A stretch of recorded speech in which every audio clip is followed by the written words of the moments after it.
জয় গুরু বন্ধুরা, আজকে একটা মিনি ব্লগ লই আইলাম। তো আজকে আমরা পাশের বাড়িতে আমরা লাগা বাড়িয়েই একদম লাগা আমরা। তো একটা মনার বর্ত আর বর্তর দেখো খাওয়াত বইছি। তো খাওয়াত বইলাম, ভাবলাম শেয়ার করি। আর রেডিও দিয়েছি না, ঘরে যেরকম আসলাম এরকম আইছি লাগা করে আর কি তা রেডি হইতাম ওই।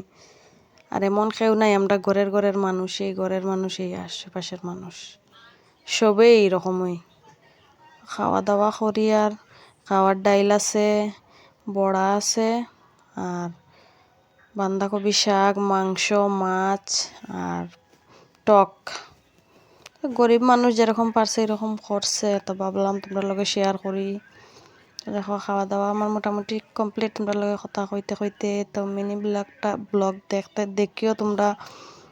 টাটা, আমার সাপোর্ট করিও। আমার খাওয়া দাওয়া